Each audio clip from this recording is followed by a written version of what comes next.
El Señor puso en mi corazón los profetas menores, ¿no? Hay algo que normalmente estamos acostumbrados a estudiar lo que es el Evangelio, porque generalmente el Evangelio es algo que conocemos muy bien y que se relaciona muy bien con nuestra propia vida, porque la mayor parte fue escrita para la iglesia. Pero también, pues, a través de los profetas, también podemos conocer cuál es el consejo de Dios para nosotros. Los profetas, decimos que toda la escritura es inspirada, ¿no? Y entonces los profetas también pertenecen a la escritura, y estos profetas nos pueden ayudar a comprender mejor, pues, aspectos de la vida cotidiana. Los profetas, aunque muchas veces pensamos que fue algo, digamos, o que tienen un vocabulario, o que están escritos quizá de una manera complicada que nos cuesta entenderlo, ellos escribían al pueblo y escribían por pecados concretos, por situaciones concretas, llamándolos al arrepentimiento. Y digamos que una de las cosas que cambia es que Dios utiliza la guerra. Dios utiliza que someter al pueblo de Israel o al pueblo de Judá, someterlo, pues como medio de castigo y como medio también para que ellos regresen, ¿no? Entonces eso a veces nos cuesta mucho como entenderlo y ver qué es lo que Dios está queriendo hacer atrás. Entonces, pues, Dios puso en mi corazón los profetas, y pues un poco para agilizar y pues para que tampoco sea tan largo estudiar Isaías, Ezequiel, Daniel, pues nos llevaría mucho tiempo, aunque Dios mediante espero que lo podamos hacer.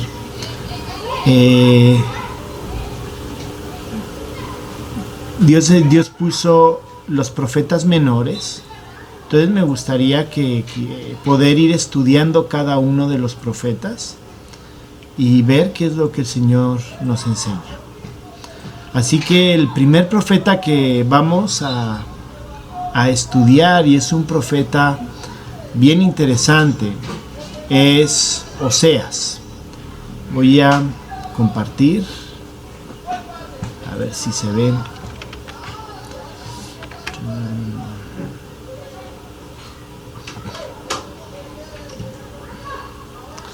¿Sí lo están viendo?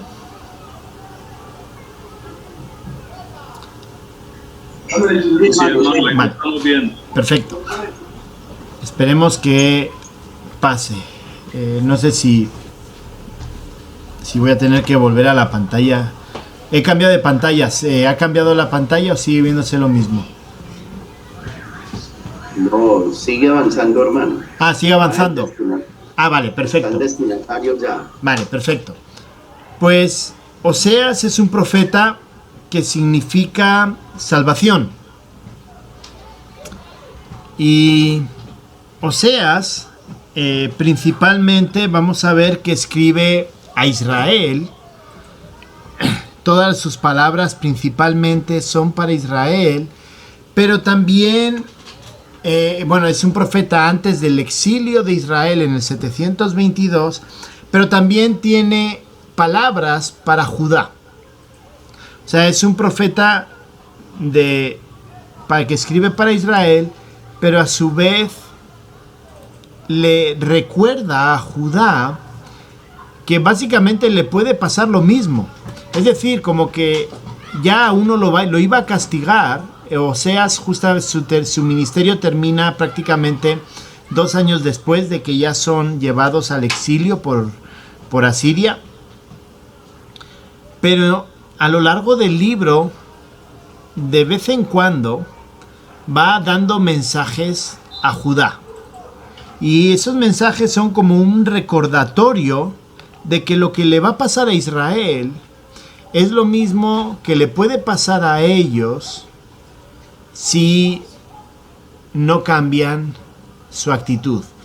Vamos a ver que hay una comparación entre Oseas y Gomer, la esposa, con Israel y Dios, hablando pues de esos matrimonios, de esos esposos, esposas, y utiliza a Gomer, que es una prostituta, para ejemplificar que Israel se había apartado de Dios.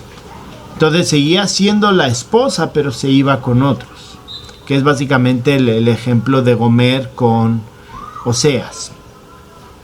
A lo largo del libro vamos a ver que utiliza para hablar acerca de Israel, utiliza también la palabra o el término Efraín. Efraín era la tribu dominante, es como decir Judá, ¿no? Realmente la tribu no era solo Judá, era Judá y Benjamín. En el norte la tribu dominante es Efraín y por eso lo llaman, a Israel también se le llama Efraín.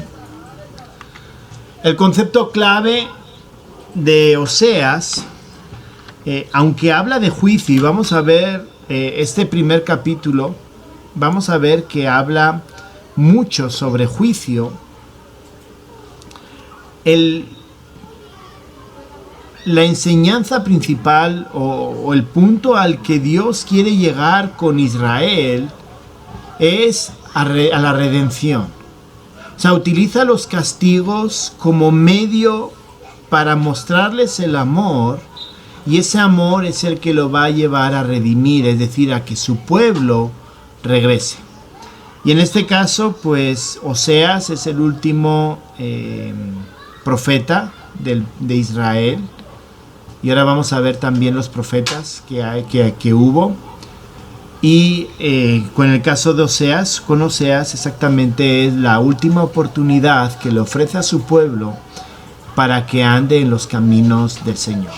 Cuestión que, como sabemos, ellos rechazaron, ellos siguieron caminando en sus propios caminos y fueron llevados al exilio por el imperio asirio. El trasfondo. El libro, luego ya vamos a leer el capítulo 1, pero quiero leer el versículo 1 del capítulo 1. Dice: palabra de Jehová que vino a Oseas, hijo de Beeri, en días de Uzías, Jotam, Acaz y Ezequías, reyes de Judá, y en días de Jeroboam, hijo de Joás, rey de Israel. Así que hemos dicho que Oseas es un profeta que profetiza contra Israel. Muy probablemente Oseas pertenecía a las tribus del norte, del reino del norte. Y entonces, si se dan cuenta, el único rey que nombran de Israel es Jeroboam. Y con Jeroboam segundo, que tiene esas fechas 793 a 753, luego hubo un último rey antes del exilio, fue la edad de oro para el reino del norte. A veces pensamos como que el reino del norte vivió siempre en un oscurantismo, que no crecía, no prosperaba. Y realmente con Jeroboam II fue la edad de oro para el reino del norte. Tenía grandes éxitos militares, una economía que estaba creciendo, pero el problema estaba siendo que a nivel espiritual la nación no estaba yendo tan bien. Así que Israel estaba en una situación de prosperidad. Estaban bien, pero espiritualmente no. Y creo que ahí podemos empezar a ver un paralelismo con nosotros en la actualidad. Estamos en una situación donde hay crecimiento, donde pareciera que el mundo, las naciones están prosperando económicamente está habiendo dinero, podemos viajar, podemos tener vacaciones, podemos tener muchas cosas, o sea, económicamente hay una prosperidad, pero en el aspecto espiritual estamos igual que estaba Israel, ¿no? Está en decadencia, ya no hay una preocupación por la parte espiritual. Así que ya tenemos un primer acercamiento de poder ver que lo que está pasando con Oseas, quizá no, va a tener una enseñanza muy importante para nosotros. Oseas comenzó su ministerio profético cerca del fin del reinado de Jeroboam, y ahí dice que durante la mayor parte de sus 40 años de ministerio, que más o menos fue del 760 al 722, las cosas solo fueron a peor. Es decir, crecían económicamente, pero el reino iba a peor, ¿no? Y vemos la caída de Israel en el 722 antes de Cristo. Los 4 de los últimos 6 reyes de Israel lo fueron por haber asesinado a sus predecesores. No estoy leyendo. Básicamente, los reyes que estaban en el trono fueron porque mataron al que estaba en el trono.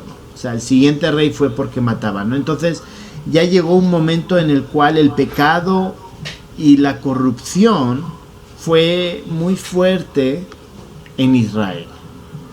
Y en este caso también se evidencia a través de los reyes. Algo que decía el Señor y que el Señor establece cuando establece los reyes es que el ejemplo de los reyes va a ser lo que el pueblo siga. Entonces, en este caso, los reyes eran pecadores, los reyes eran orgullosos y querían todo para ellos. Y entonces, en base a eso, pues el pueblo también veía que se podían hacer las cosas mal y no pasaba nada. Un poquito más del trasfondo: es como el último profeta antes de la caída de Israel, es decir, Oseas, habíamos dicho que es el último profeta. Oseas suplica que el pueblo regresa. Vamos a ver que la estructura es sencilla. Del 1 al 3 habla de Oseas y Gomer, del 4 al 14 habla de Dios con Israel. Y ese mensaje que está dando Oseas es realmente una súplica para que el pueblo regrese. Y él pone el ejemplo, es decir, su matrimonio con Gomer es una forma de que el pueblo se preguntara, bueno, ¿y a este qué le está pasando? ¿Por qué está haciendo esto? Y entonces, en base a lo que el pueblo veía con Oseas, entonces Oseas predicaba el mensaje para que el pueblo se arrepintiera. También advirtió del juicio que se avecinaba sobre Israel, pero también anunció restauración. Es decir, no solo hay juicio, sino que vemos al final en el capítulo 3 y vemos al final del capítulo 11 al capítulo 14 que hablan las dos de restauración. Vamos a ver que hay un paralelismo. Hay juicio, hay rechazo y luego, pero hay restauración. Esos son los tres aspectos que hay en los dos bloques, del 1 al 3 y del 4 al 14. Hay restauración. A pesar del pecado, Israel puede disfrutar de esa restauración final. El profeta ha sido llamado el profeta de la destrucción inmediata y de la esperanza futura. Básicamente, como fue el último profeta, fue la última oportunidad. No lo creyeron, pues el pueblo fue destruido. Pero también él dio una esperanza. Oseas se casó con una prostituta y obviamente él vio la infidelidad, ¿no? La infidelidad en su matrimonio vamos a ver que es el ejemplo de la infidelidad de Israel con Dios. Entonces, las lecciones que aprendió en su matrimonio le sirvieron para hablar y enseñar acerca de la infidelidad de Israel a Dios. El ministerio de Oseas coincide en parte con el de Amós y con la primera mitad de los ministerios de Isaías y Miqueas. Es decir, Oseas es más o menos de esa fecha. Ahora creo que viene una diapositiva donde es una imagen donde aparecen los profetas y vemos que coinciden con ellos. Amós, Isaías y Miqueas predicaron en Judá o en el extranjero. Viene acerca del autor, Oseas 1:1 fue el quien lo escribió y fue en el Reino del Norte y utiliza muchas ilustraciones sacadas de la agricultura, con lo cual se piensa que él fue un agricultor y su nombre significa salvación. Más o menos el ministerio, como decíamos, fue del 760 al 720 a.C. y terminó 2 años después de la caída de Israel. Y es muy probable que él fuera de los que se escapó y se exilió a Judá, y ahí es donde terminó de escribir el libro. Bien, ahí ese es el cuadro de profetas que quería mostrarles. Si se dan cuenta, Oseas está aquí rodeado en rojo y tenemos a Amós, Miqueas, Isaías, que son los contemporáneos de Oseas. Jonás es anterior. Jonás también fue un profeta que habló contra Siria. Fue a Nínive a predicar el arrepentimiento y el pueblo se arrepintió. Oseas fue otro que predicó, en este caso contra Israel, diciendo que esos mismos que con Jonás se habían arrepentido iban a ser los que les iban a destruir. Entonces vemos aquí a Joel y a todos los demás profetas a partir de 650, ¿no? Así que tenemos esta primera parte de profetas del 800 al 700, antes de la caída de Israel, y luego tenemos antes de la caída de Judá. Como les decía, también habla de Judá y básicamente lo que les dice es: miren, señores, si hacen lo que hace Israel, les va a pasar exactamente lo mismo. Los pone como ejemplo de lo que podría pasar. Estos son los reyes que menciona el libro de Oseas, y tenemos Uzías, Jotam, Acaz, Ezequías, que son 4 reyes de Judá.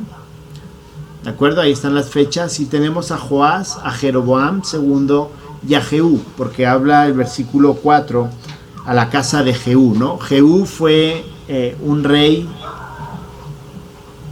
que fue anterior y habla pues acerca del juicio. Entonces ahí tenemos esos reyes que se mencionan en el libro de Oseas. Y el propósito es advertir del inminente juicio de Dios sobre Israel, pero no solamente es juicio, sino también restauración. Habla acerca de justicia y habla también acerca de amor. Entonces es un mensaje que también es para hoy día. Dios va a juzgar este mundo. Dios va a juzgar todo lo que está sucediendo. Pero también está teniendo amor al dar la oportunidad que la gente pueda conocerlo y reconciliarse con Él a través de Cristo, como vamos a ver.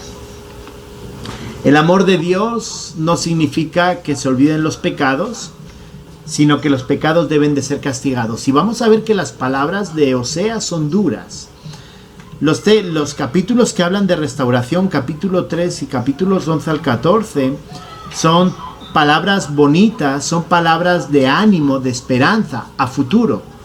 Pero capítulo 1 y 2, capítulo 4 al 10, son palabras de castigo, son palabras de juicio. Y hoy que vamos a, Dios mediante, a ver el capítulo 1, vamos a ver que esas palabras son duras, son muy duras. Entonces el amor no quita el juicio, el amor no quita el castigo por el pecado. Y el segundo propósito es que, por otra parte, la justicia de Dios no significa que Él desee poner fin definitivo a su relación con su esposa. Es decir, va a haber una restauración, Dios intenta que Israel regrese, ¿no? O sea, no es que ya la desechó, sino que las palabras que está predicando se hacen para que Israel regrese a los brazos de Dios. Así que el propósito tiene que ver con juicio, pero el fondo del mensaje es restauración, es amor, es que el pueblo regrese con Dios. Bien, este es básicamente el bosquejo. Vamos a ver Oseas y Gomer, capítulo 1 al 3, esposa infiel, Dios e Israel, capítulo 4 al 14, que habla acerca del pueblo infiel. Y eso es lo que vamos a ver pues aproximadamente en 3 meses. Dios mediante, si lo permite, en 3 meses vamos a ver todo Oseas. Pues bien, vamos a comenzar leyendo Oseas capítulo 1.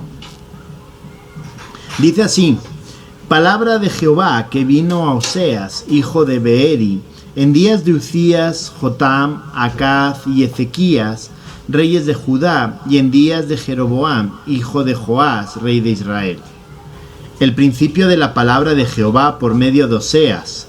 Dijo Jehová a Oseas: ve, tómate una mujer fornicaria e hijos de fornicación, porque la tierra fornica apartándose de Jehová. Fue pues y tomó a Gomer, hija de Diblaim, la cual concibió y le dio a luz un hijo. Y le dijo Jehová: ponle por nombre Jezreel, porque de aquí a poco yo castigaré a la casa de Jehú, por causa de la sangre de Jezreel, y haré cesar el reino de la casa de Israel. Y en aquel día quebraré yo el arco de Israel en el valle de Jezreel. Concibió ella otra vez y dio a luz una hija, y le dijo Dios: ponle por nombre Lo-ruama, porque no me compadeceré más de la casa de Israel, sino que los quitaré del todo. Mas de la casa de Judá tendré misericordia, y los salvaré por Jehová a su Dios, y no los salvaré con arco, ni con espada, ni con batalla, ni con caballos, ni jinetes. Después de haber destetado a Lo-ruama, concibió y dio a luz un hijo, y dijo Dios: ponle por nombre Lo-ami, porque vosotros no sois mi pueblo, ni yo seré vuestro Dios. Con todo, será el número de los hijos de Israel como la arena del mar, que no se puede medir ni contar. Y en el lugar en donde les fue dicho: vosotros no sois pueblo mío, les será dicho: sois hijos del Dios viviente. Y se congregarán los hijos de Judá y de Israel, y nombrarán un solo jefe, y subirán de la tierra, porque el día de Jezreel será grande.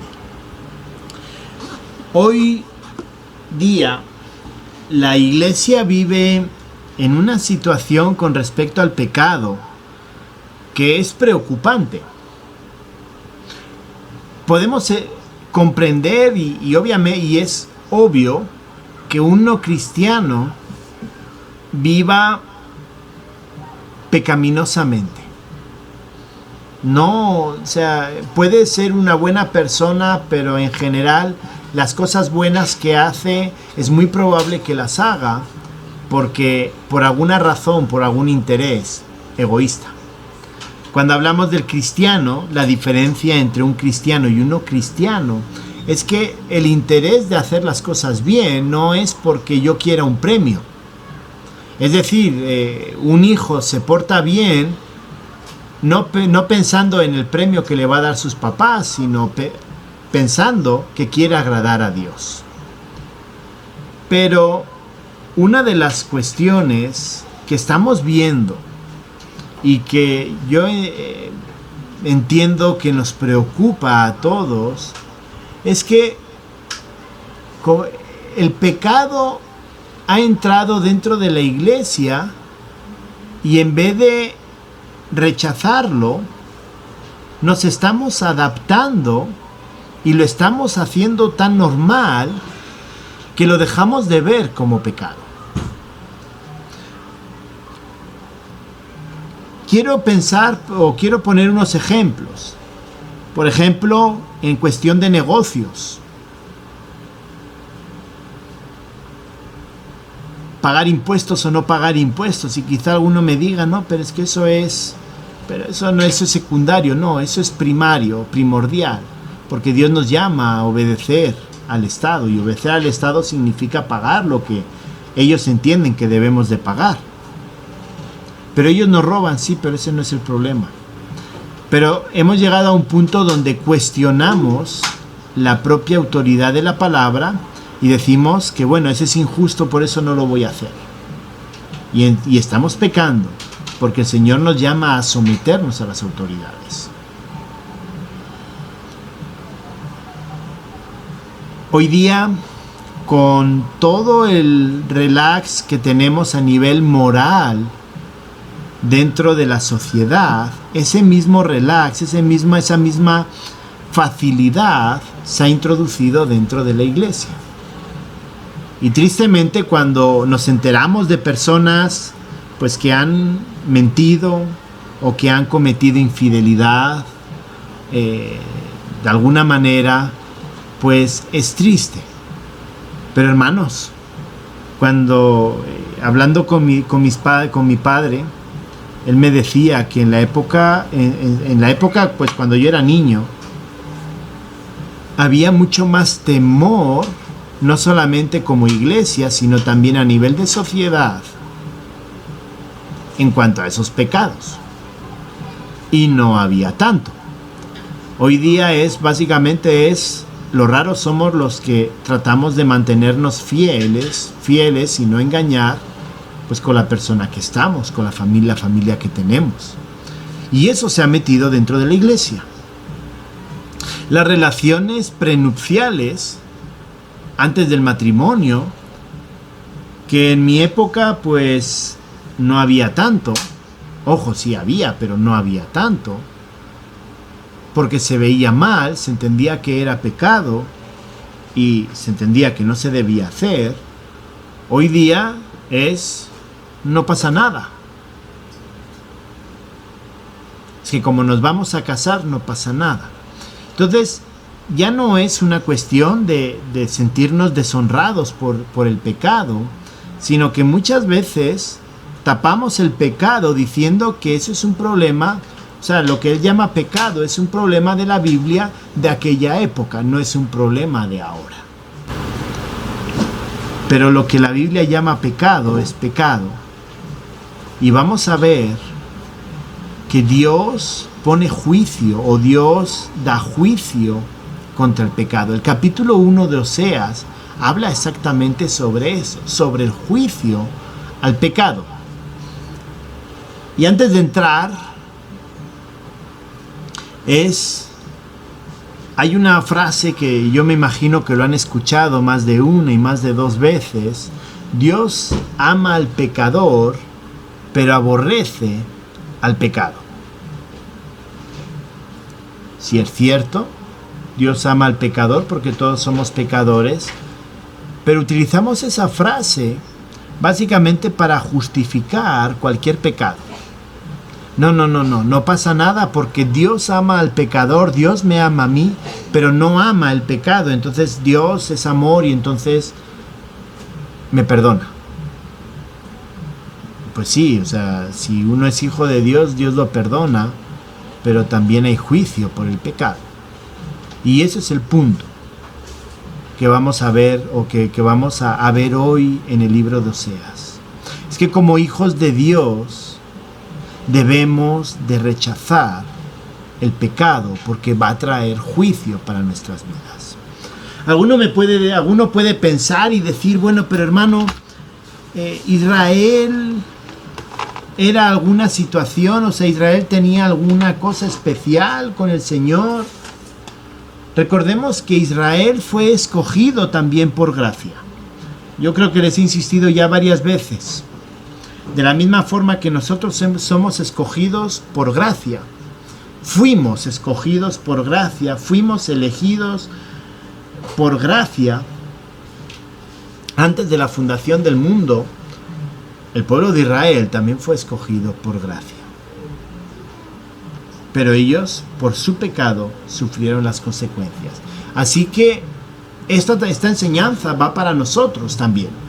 Esta misma enseñanza de Oseas al pueblo es para nosotros. Como cristianos debemos de rechazar el pecado, porque el pecado trae juicio a nuestras vidas. Debemos rechazar el pecado. Aunque la gente de la calle lo vea normal, debemos rechazarlo. Vamos a leer, bueno, los 3 primeros versículos ya los leímos, son la introducción, y de aquí, pues únicamente destacar de la introducción es que Dios manda a Oseas escoger a una mujer pecadora, a alguien que sea prostituido, y le manda casarse con ella. En la cultura judía, eso era impensable. Casarte con alguien que, o sea, con alguien que es una prostituta y que se reconoce como prostituta era algo impensable. Pero Dios le manda a hacerlo, pues porque va a ejemplificar a través de este matrimonio toda esta enseñanza.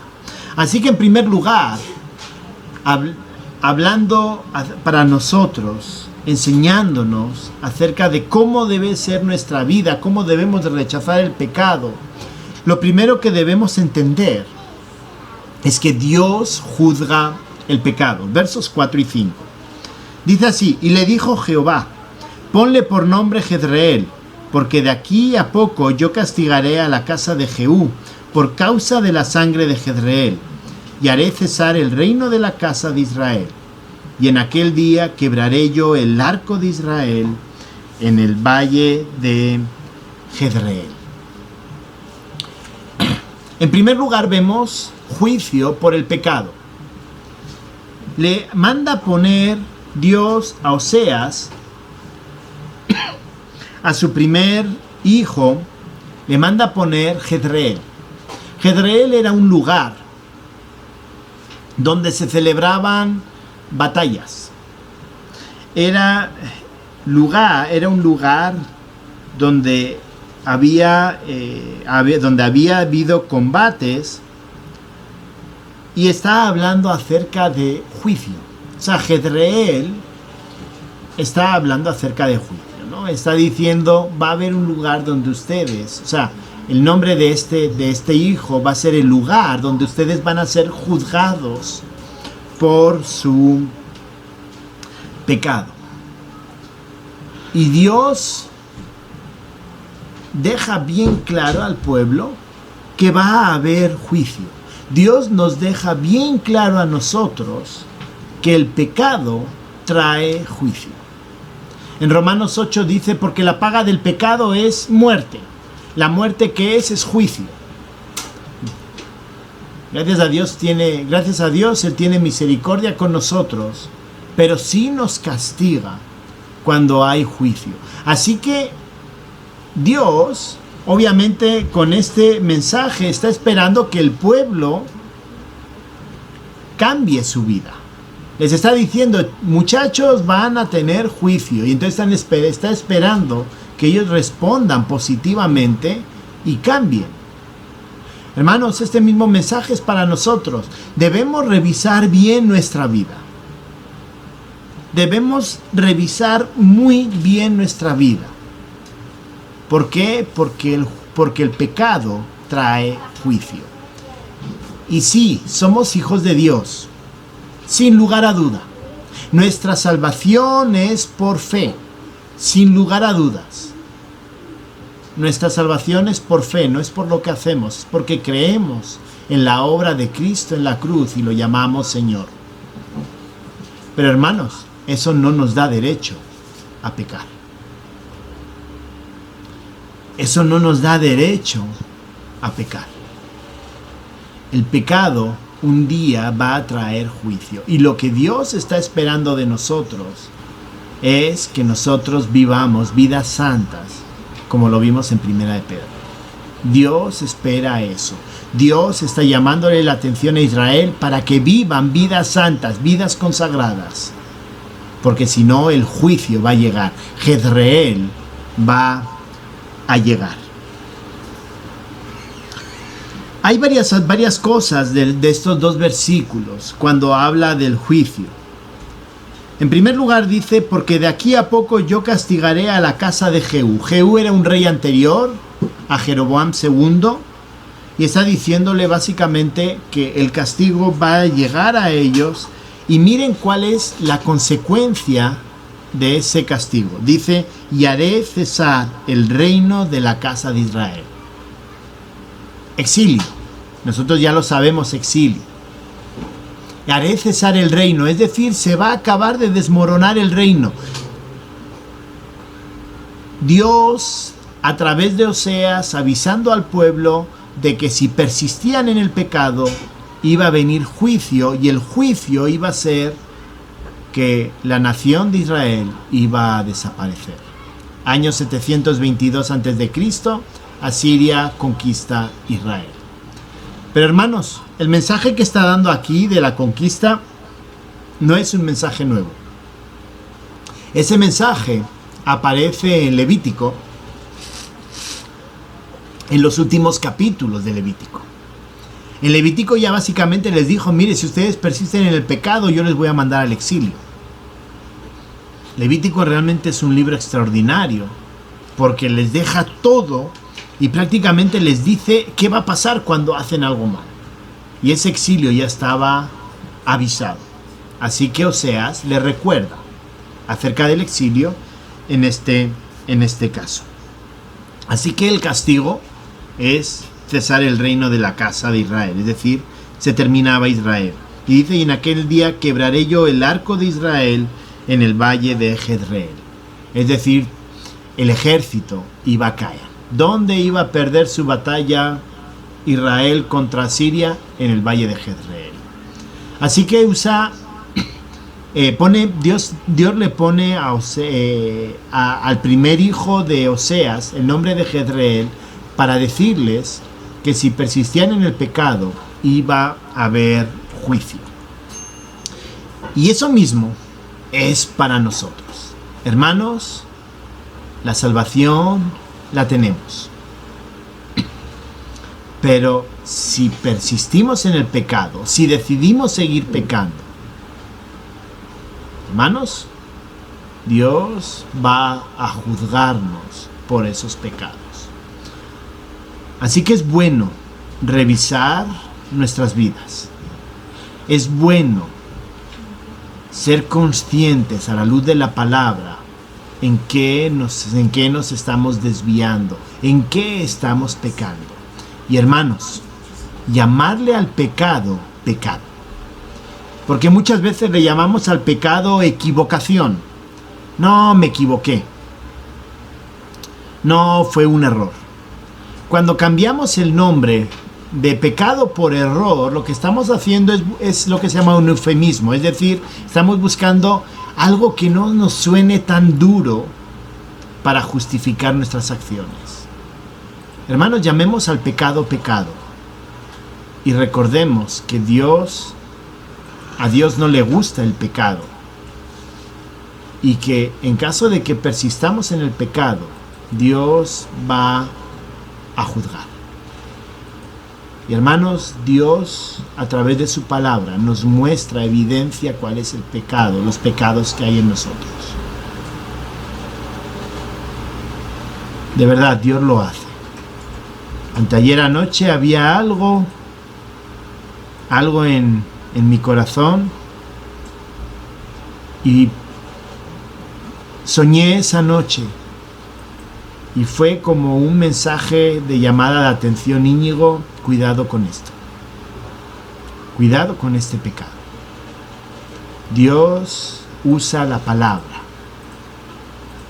Dios usa la palabra para decirnos cómo debemos de vivir. Si no, Dios va a juzgar nuestro pecado. Así que como cristianos debemos rechazar el pecado, porque Dios lo va a juzgar un día. En segundo lugar, es que Dios no aprueba el pecado. Versos 6 y 7, miren lo que dice. Concibió ella otra vez y dio a luz una hija y le dijo Dios, ponle por nombre Lo-ruhama, porque no me compadeceré más de la casa de Israel, sino que los quitaré del todo. Mas de la casa de Judá tendré misericordia y los salvaré por Jehová su Dios, y no los salvaré con arco, ni con espada, ni con batalla, ni con caballos, ni jinetes. Lo-ruhama. Lo-ruhama significa la no compadecida. Y la no compadecida en el sentido de que Dios iba a juzgar y no iba a tener compasión en el juicio por su pecado, no iba a tener piedad en el castigo que Dios había definido para el pueblo. Lo-ruhama, la no compadecida. Hay varios detalles que podemos ver acerca de este Dios que no tiene piedad, porque no aprueba el pecado. En primer lugar, Dios nos muestra que tiene paciencia con nosotros en cuanto al pecado. La mitad del verso 6 dice, porque no me compadeceré más del todo. Perdón, no me compadeceré más de la casa de Israel, sino que los quitaré del todo. Cuando dice que no me compadeceré más de la casa de Israel, quiere decir que durante muchos años Dios tuvo paciencia y misericordia con ellos. Así que cuando estamos hablando de que Dios no tiene compasión, Dios no tiene piedad en este punto, no podemos decir que es un Dios injusto, que no ha sido comprensivo con el pueblo. Todo lo contrario, Dios ha sido comprensivo con el pueblo. La división fue en el 932 más o menos y el exilio es en el 722. Es decir, 200 años que estuvo el pueblo pecando y pecando y pecando y pecando. Y no quiso cambiar. Le envía a Oseas como último intento y siguen pecando. Entonces, ¿qué les dice? Miren, Dios les dice, miren, ya no más. Ya he tenido suficiente paciencia con ustedes y ya no hay marcha atrás. Hermanos, Dios ha tenido paciencia con nosotros y con nuestro pecado.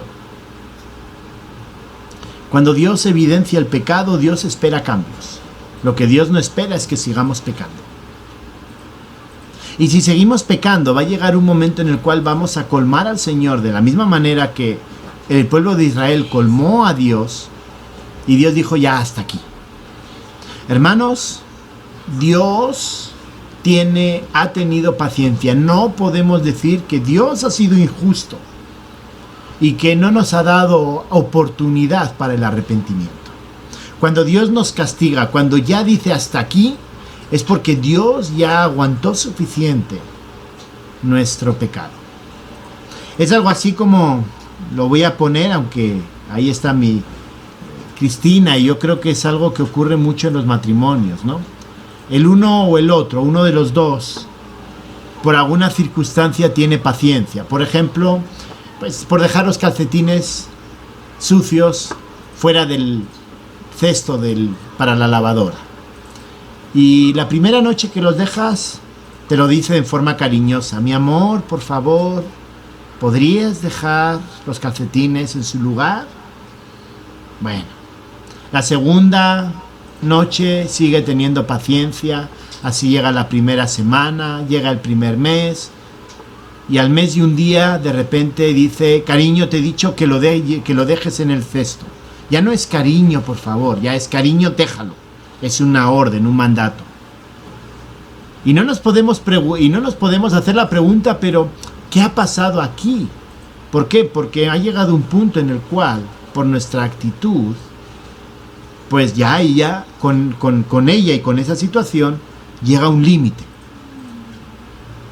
Y quizá la siguiente, la última, sea que no lave calcetines, nuestros calcetines, porque no están en su lugar. Ahí viene ya el juicio, ya viene el que no tiene piedad. Pero hermanos, el punto a no lavar los calcetines es que llevó un proceso largo donde ella pacientemente nos animaba a hacer las cosas bien. Y eso mismo pasa aquí con el pueblo. El pueblo tuvo un proceso donde Dios trató de que dejaran el pecado y volvieran a Dios. Así que cuando Dios juzga es porque ha tenido paciencia. Cuando Dios ya lo va a hacer y no tiene piedad, es porque Dios ya ha tenido piedad durante mucho tiempo con nuestro pecado. Eso en primer lugar. Pero en segundo lugar, vemos que a pesar de todo, y ahora pone el ejemplo de Judá, miren lo que le dice a Judá, miren, mas la casa de Judá tendré misericordia. Ay, ¿por qué a Judá tiene misericordia? Porque si ellos sí tuvieron reyes buenos, reyes que obedecieron a Dios, reyes que restauraron el culto a Dios. Y dice, y los salvaré. Por cierto, algunos de los reyes, creo que dos de los 4 reyes que menciona, o 3, fueron reyes buenos. Fueron reyes buenos. Y dice, entonces a la casa de Judá tendré misericordia y los salvaré por Jehová su Dios. Y no los salvaré por arco, ni con espada, ni con batalla, ni con caballos. Es decir, a Judá, que sí estaba haciendo las cosas más o menos bien, sí le tuvo paciencia. Es decir, el juicio fue exclusivamente contra Israel.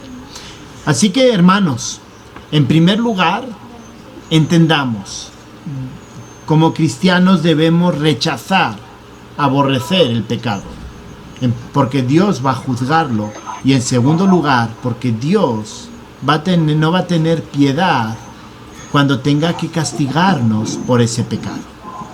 Y por último,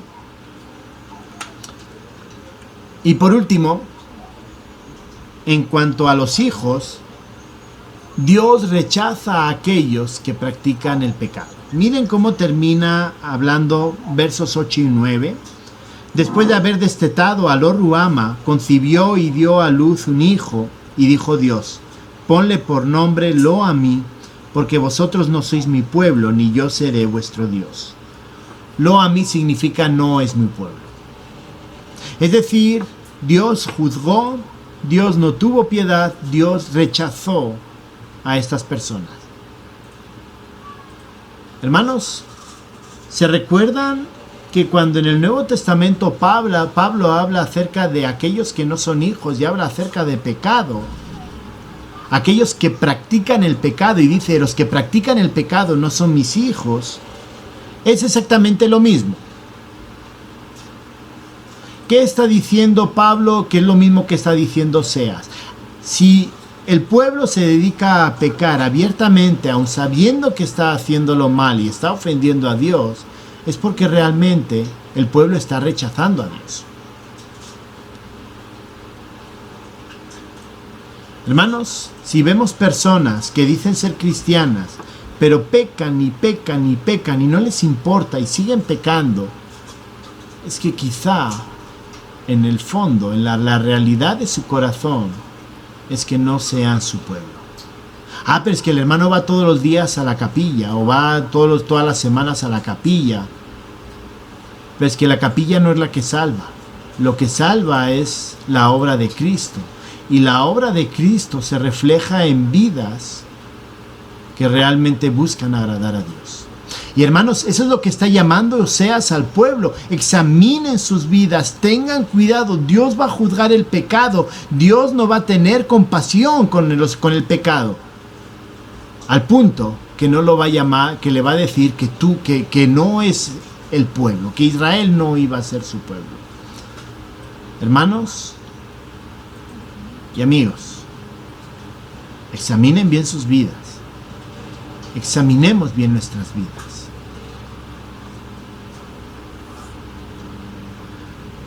Por último, a pesar del juicio, Dios es consciente que en medio del pueblo hay gente que realmente busca y ama a Dios.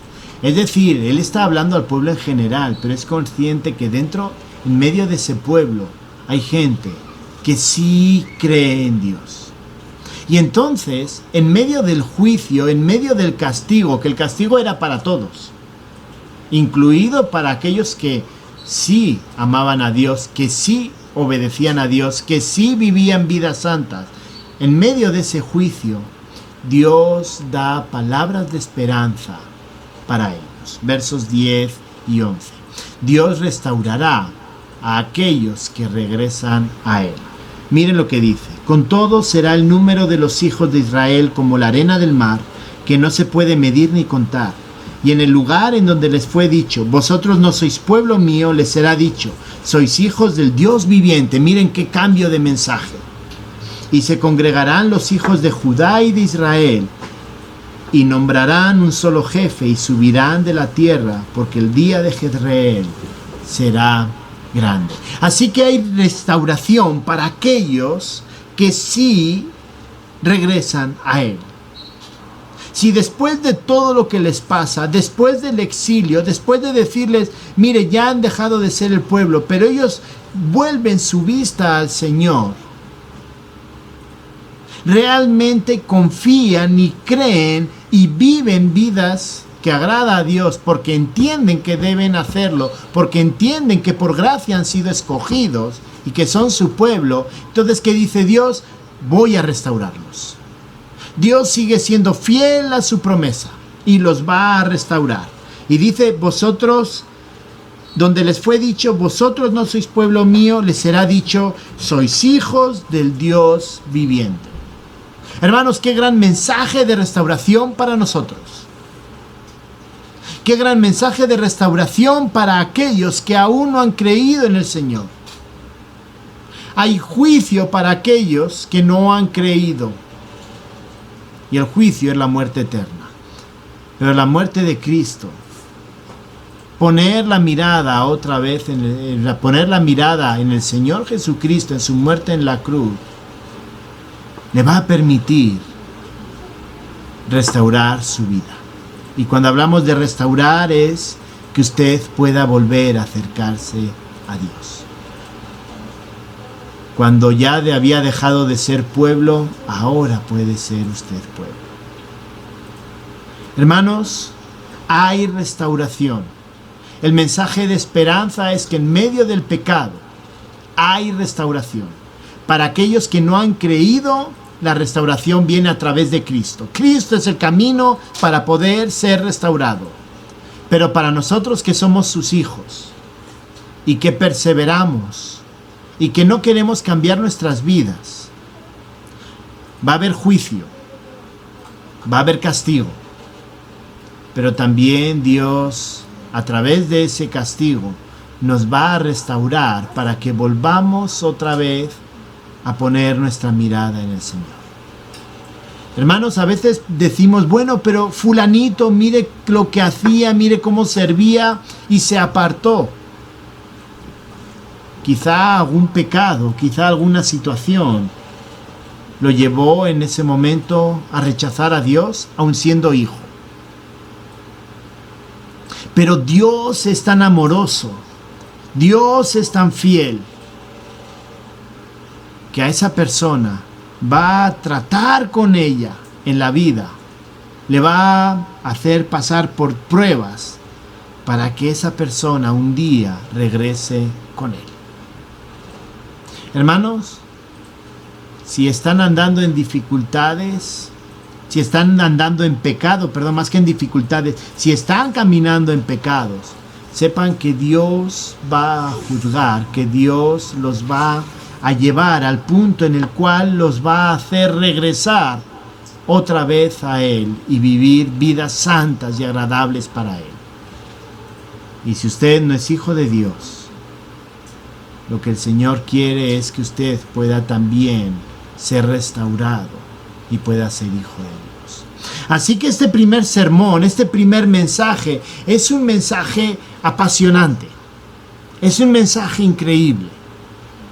Porque en medio del pecado hay restauración. Dios nos llama a rechazar el pecado, porque va a haber juicio. Pero en medio de perseverar nosotros en medio del pecado, donde va a haber juicio, donde vamos a sufrir, donde Dios va a usar las pruebas, va a utilizarlo para restaurarnos y volver otra vez a Él.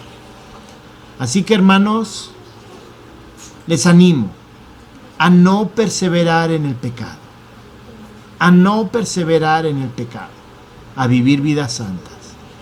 Y si tomamos la decisión de perseverar, no se preocupen, que Dios nos va a hacer pasar por dificultades, Dios va a juzgar ese pecado y con el fin de restaurarnos, con el fin de que volvamos a mirar a Él y comprendamos que el pecado no nos ayuda para nada, sino que el Señor es quien nos da vida para todo.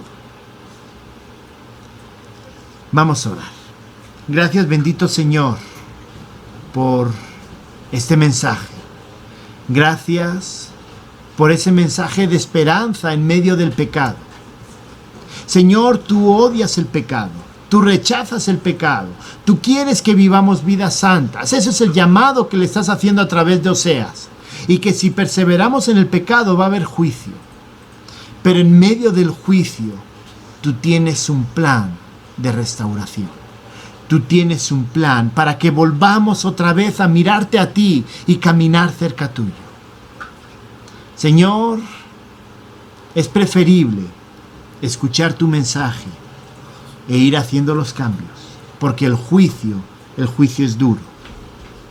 Y Señor, ese juicio, esas dificultades pueden ser muy dolorosas. Así que, Señor, te ruego que en lo que tú nos evidencias nuestros pecados, nos des también fuerzas, ganas y también una comprensión de tu santidad para rechazar ese pecado, para dejarlo de lado y vivir vidas santas para ti.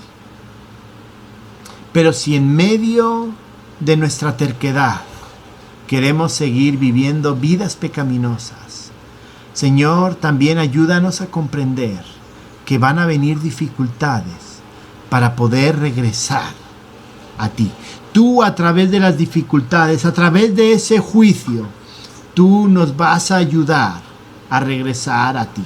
Así que en medio del pecado, en medio de nuestra terquedad, hay esperanza y la vas a usar para que regresemos. Señor, gracias por este mensaje y gracias porque tú eres un Dios amoroso y el juicio lo usas como medio para mostrar tu amor. Gracias, Señor. En el nombre de Cristo Jesús. Amén.